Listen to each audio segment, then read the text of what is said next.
রূপান্তরের সত্যের আজকের এই পর্বে সবাইকে স্বাগত। প্রিয় বন্ধুরা, প্রীতি, সালাম এবং শুভেচ্ছা নেবেন। গত 12ই ডিসেম্বর গুলিবিদ্ধ হলেন এবং 18ই ডিসেম্বর সিঙ্গাপুরে তিনি মারা গেলেন উসমান হাদি ওরফে ওসমান গনি। ওসমান গনিকে কারা হত্যা করলো? ওসমান গনিকে কেন হত্যা করলো? ওসমান গনিকে হত্যা করলে কারা কি উদ্দেশ্য বাস্তবায়ন করতে পারবে? এ নিয়ে আমি এর আগেও কথা বলেছি। আজকে অল্প একটু এ বিষয় নিয়ে বলবো। তার আগে আসুন যে ওসমান গনি ওরফে ওসমান হাদির আপন বড় ভাই এ ব্যাপারে কি বলেছেন। আপনারাই ওসমান হাদিকে হত্যা করিয়েছেন, আবার আপনারা এটাকে ইস্যু করে নির্বাচন বানচাল করার চেষ্টা করতেছেন। তা আমরা কখনোই হতে দিব না।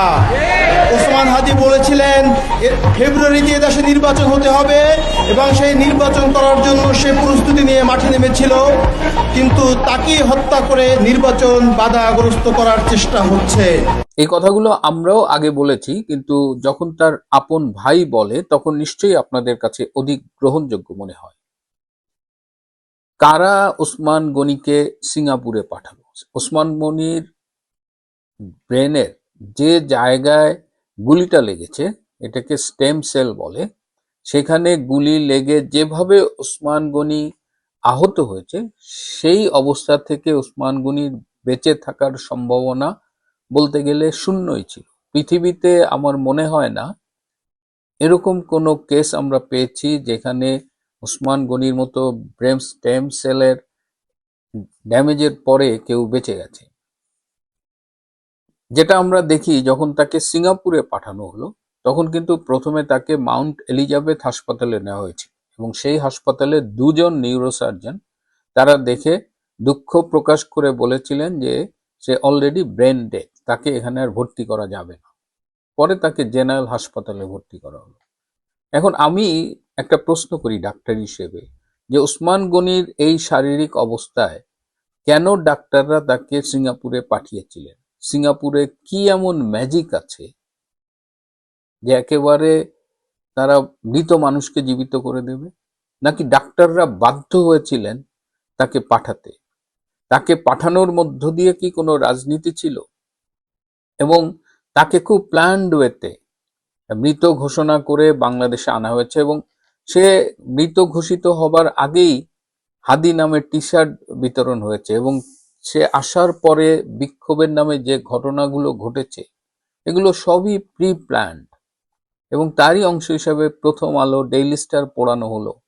প্রথম আলো, ডেইলি স্টার তো ডক্টর ইউনূসের একেবারে একনিষ্ঠ সমর্থক ছিল এবং মাহফুজ আনামের যে স্টেটমেন্ট গুলো ছিল ডক্টর ইউনূসের জন্য, তিনি ডক্টর ইউনূস পদত্যাগ করবেন না, আবার ডক্টর ইউনূস যখন ক্ষমতা এলেন তিনি এত খুশি হয়েছিলেন, বললেন যে এতদিন পরে বাংলাদেশে গণমাধ্যমের স্বাধীনতা ফিরে এলো। তো সেই মাহফুজ আনাম এবং মতিউর রহমানের অফিস কেন পোড়ানো হলো? সেটি পোড়ালে কারা লাভবান হবে? এই প্রশ্নগুলোর উত্তরের মধ্যেই কিন্তু হাদির খুনি কারা সেটা আমরা জানতে পারি। হাদির খুনি প্রথমে বানানো হয়েছে মির্জা আব্বাসকে, তারপরে একটা ভারতের ন্যারেটিভ তৈরি করেছে যে ভারতে পালিয়ে গেছে, এবং এই যে ভারতে পালিয়ে গেছে, ইসলামাবাদ থেকে একটা পত্রিকা তারা লিখেছে যে ভারত হাদিকে হত্যা করেছে। আবার পাকিস্তান মুসলিম লীগ নেওয়াজ শরীফের যে অংশটা, তারা তাদের এক নেতা সেও ভারতের বিরুদ্ধে কামান দেখেছে। তার মানে দেখেন, বিএনপিকে একদিকে আপনি ঘায়েল করছেন, একদিকে ভারতকে ঘায়েল করছেন, একদিকে দেশের পরিস্থিতি অস্থিতিশীল করারও একটা সুযোগ আপনি খোলা রেখেছেন, আবার পত্রিকা অফিস জ্বালিয়ে দিয়েছেন। এখন যেটা চলছে, গত শুক্রবার থেকে এই ওসমান গনির হত্যার বিচারের দাবিতে এই শাহবাগে ইনকিলাব মঞ্চের একটা প্রায় সারাক্ষণই তারা ওখানে অবস্থান নিচ্ছেন। যেমন কালকে রাতে তারা অবস্থান গুটিয়ে নিয়েছিলেন, আজকে আবার খবর পেলাম দুপুর 2টো থেকে তারা আবার সেখানে অবস্থানে বসেছেন। এবং এইখানে যদি আপনি খেয়াল রাখেন, শুক্রবার থেকে এইখানে কিন্তু অবস্থানের লোক সংখ্যা বাড়ছে এবং এখানে অবস্থান করলে সেখানে নিয়মিত খাবার দেওয়া হয়। রাতের ডিম ভুনা খিচুড়ি, বিকেলের নাস্তা, দুপুরের খাবার, হ্যাঁ, সকালে একদম একই রঙের কম্বল। তো ইনকিলাব মঞ্চ একটা কত বড় সংগঠন, এই সংগঠনের মুখপাত্র ওসমান গনি নির্বাচন করবে সেই টাকাও তার নাই। সেই টাকা তিনি ক্রাউড ফান্ডিং এর মাধ্যমে তুলে বেড়াচ্ছেন। 21 লাখ টাকা তুলেছিলেন বোধহয় শেষ পর্যন্ত। তো সেই লোকটার ইনকলাব মঞ্চ এত টাকা কই পাচ্ছে? হাজার হাজার লোক নাস্তা করছে। কারা ইনকলাব মঞ্চের এই সমাবেশে লোক সরবরাহ করতেছে? সারা দেশে এবং বিভাগীয় শহরগুলোতেও কিন্তু এই অবস্থানের ওয়ার্ম আপ শুরু হয়েছে, এবং সারা দেশের মাদ্রাসা সেগুলো থেকে লোকজন আনার একটা পরিকল্পনা করা হয়েছে, অলরেডি আনাও হয়েছে। জামাত এই হাদির হত্যার বিচারের দাবিতে একটা অস্থিরতা সৃষ্টি করার ওপেনিং রাখছে। হাদির হত্যার বিচার কে করবে? এখন ক্ষমতায় কারা? ডক্টর ইউনূস তো করবে, তিনি বলেছে, তো এর জন্য আবার সমাবেশ করতে হবে কেন? জনদুর্ভোগ বাড়াতে হবে কেন? কোনো সম্ভাবনা আছে যে হাদির বিচার করবে না? কিন্তু হাদির বিচারের দাবিতে তারা 4 দফা দিয়েছে। তার মধ্যে অন্য অন্য দফাগুলো দেখেন। ভারতের কেউ কাজ করতে পারবে না বাংলাদেশে। ভারতের লোকজন যারা বাংলাদেশে কাজ করে, এরা কি বেড়াইতে আসে নাকি এরা এক্সপার্টিস নিয়ে কাজ করতে আসে? এবং ভারত বিরোধিতা, এই 4 দফার মধ্যে ভারত বিরোধিতা।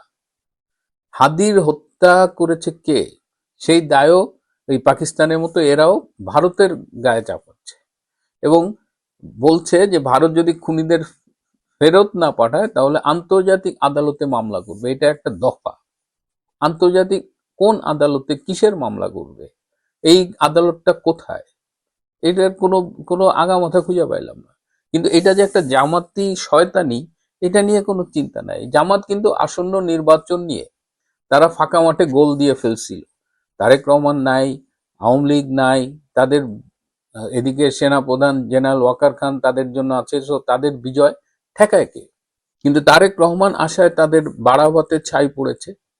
তাদের যে প্ল্যান একেবারে ক্ষমতায় গেছিল সেখান থেকে দপাস করে পড়ছে। কিন্তু তারা তো একটা ইবলিসের দল, তারা তো বসে নেই। তারা আরো কিছু ইঞ্জিনিয়ারিং কিন্তু করেছে। আমরা অনেকদিন ধরেই শুনতেছি যে তারা ভোটার শিফট করিয়েছে। ধরেন কোনো আসনে তাদের ভোটার আছে ধরেন 20,000 বা 30,000, সেই আসনে তারা জিতবে না, সেখান থেকে ওই 20,000-কে তারা আরেকটা কম্পিটিটিভ আসনে নিয়ে আসছে। শফিকুর রহমান তিনি সিলেটের লোক, কিন্তু নির্বাচন করছেন ঢাকা থেকে। সুতরাং শফিকুর রহমানের আসনে অনেক ভোটার বাড়িয়েছে। আপনি যদি নির্বাচন কমিশন থেকে ভোটার লিস্ট কালেক্ট করেন এবং গত বছরের ভোটার লিস্ট দেখেন, তাহলে আপনি এই যে ভোটার মাইগ্রেশন প্যাটার্নটা দেখতে পারবেন যে কোনো কোনো আসনে অত্যাধিক ভোটার বৃদ্ধি হয়েছে, এবং এই যে এক আসনের বৃদ্ধি, এটা আবার অন্য আসনে যে কমে গেছে। এবং শোনা যায় যে 150-র বেশি আসনে জামাত এই ভোটার মাইগ্রেশন করিয়ে তাদের সমর্থকদের ডিস্ট্রিবিউট করে দিছে। ধরেন 162টা আসনে তাদের সমর্থকদের নিয়ে আসছে, আর বাকি যে থাকে 138টা আসন, সেখানে জামাতের ভোট খুব কম।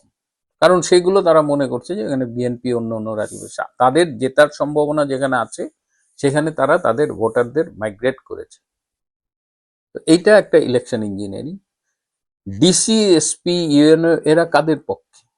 বিএনপি একবার যে ডক্টর ইউনূসকে বলে প্রশাসন জামাতকে ফেভার করছে, জামাত গিয়ে ডক্টর ইউনূসকে বলে প্রশাসন বিএনপিকে ফেভার করছে। তো এই যে পারস্পরিক দোষারোপ, কিন্তু মিনিমাম 60% প্রশাসনের জামাতের কবজা, এবং তারা এর জন্য প্রচুর টাকা খরচ করেছে। যারা নির্বাচনের দিন দায়িত্ব পালন করবে, যেসব আইন শৃঙ্খলা বাহিনীর সদস্যরা, তাদের একটা বড় অংশকে জামাত অলরেডি পারচেস করে ফেলেছে, এবং নগদ টাকা দিয়ে, এবং তাদের প্রচুর বিদেশ থেকে টাকা আসতেছে। তাদের নিজস্ব একটা ফান্ডিং আছে, এর বাইরে সৌদি আরব, মধ্যপ্রাচ্যের দেশ অনেক, তাদের যারা চাইছে ভোটে জিতাইতে, তারা প্রচুর ফান্ডিং করতেছে। তো জামাত আসন্ন নির্বাচন নিয়ে এমন ডার্টি গেম প্ল্যান করতেছে, যেটা বিএনপির জন্য কিন্তু বেশ একটা উদ্বেগের বিষয়। আর এখন তারা চেষ্টা করছে যে আওয়ামী লীগকে বাইরে রেখে নির্বাচনটা করার, এবং শেষ মুহূর্তের আলোচনা চলছে আওয়ামী লীগ ছাড়া নির্বাচন হওয়ার একটা সম্ভাবনা আছে। আবার আওয়ামী লীগ সহ ইনক্লুসিভ নির্বাচনের যে চেষ্টাটা, সেটা যে বন্ধ হয়ে গেছে তা না, কিন্তু জামাত তার শয়তানিগুলো কিন্তু চালিয়ে যাচ্ছে, এবং এমনভাবে চালাচ্ছে যেটা বিএনপির বিজয়কে কিন্তু থ্রেটেন করতে পারে। এবং বিএনপির ভাবসাব দেখে মনে হচ্ছে তারা অলরেডি ক্ষমতায় চলে গেছে। তাদের তো মানে এই যে তাদের ক্ষমতায় চলে যাওয়ার একদম নিশ্চয়তা তাদের অ্যাটিটিউডে, পাশাপাশি জামাত কিন্তু থেমে নেই। জামাতের এই জায়গাটা, এটা একটু কেয়ারফুলি দেখতে হবে, এবং এই ইনকিলাব মঞ্চের শাহবাগের অবস্থানটা এটাকে চোখে চোখে রাখতে হবে। এটা যে কোনো সময় যে কোনো দিকে টার্ন করানো হইতে পারে, সেইভাবেই করছে। আর একটা ছোট্ট বিষয় দিয়ে আজকে শেষ করব, যে এনসিপিতে হঠাৎ কেন এত এলোমেলো অবস্থা। এনসিপি তারুণ্যের একটা অংশের যে সমর্থন পেয়েছিল সেটাকে তারা বাদ দিয়ে তার অরিজিনাল বাবার কাছেই ফিরে গেল, জামাত ইসলামের কাছে।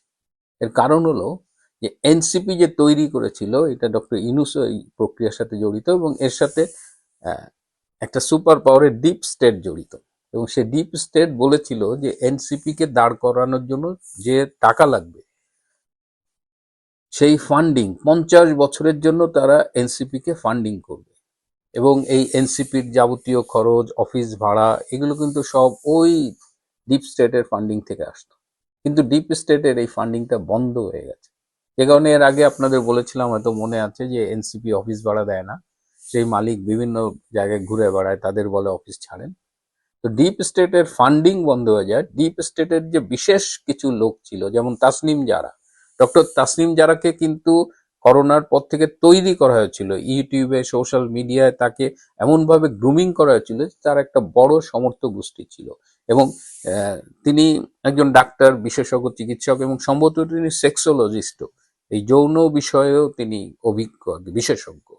তো এই কারণে যৌন বিষয়টা এমন যে এটার আবার দর্শক চাহিদা একটু বেশি। তো সেই সেই বিষয়টা দিয়েই তাকে কিন্তু সোশ্যাল মিডিয়ায় জনপ্রিয় করা হয়েছে। কিন্তু যখন এই তাসনিম জারা দেখলেন যে পান নাই, এখানে তাইকা আর কামাই হবে না, তখন তাসনিম জারারা সরে গেলেন, এবং ডিপ স্টেটও তাদের সসম্মানে সরে যাওয়ার আয়োজন করেছে। সো তাসনিম জারার সাথে যারা সরে গেছে তারা অনেকেই ওই ডিপ স্টেটের ফান্ডিং বন্ধ হয়ে যাওয়ার ব্যাপারে চলে গেছে। এখন তারা বলতেছে জামাতের সাথে থাকবো না, এইসব থাকবো না, এগুলো সব বাকোয়াস কথা।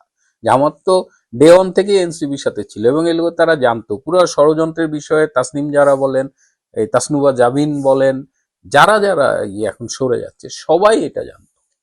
কিন্তু এখন মাল নাই, ওইখানে থাকা লাভ নাই, তারা কেটে যাচ্ছে। সো একদম শেষ পর্যায়ে আমাদের এখন দেখতে হবে, দেখে যেতে হবে, খেলা চলছে, খেলার আমরা খেলে যাচ্ছি। প্রিয় বন্ধুরা, আজ এ পর্যন্তই। ভালো থাকবেন, সুস্থ থাকবেন, তার চেয়েও জরুরি হলো নিরাপদে থাকবেন। সবাইকে অনেক ধন্যবাদ।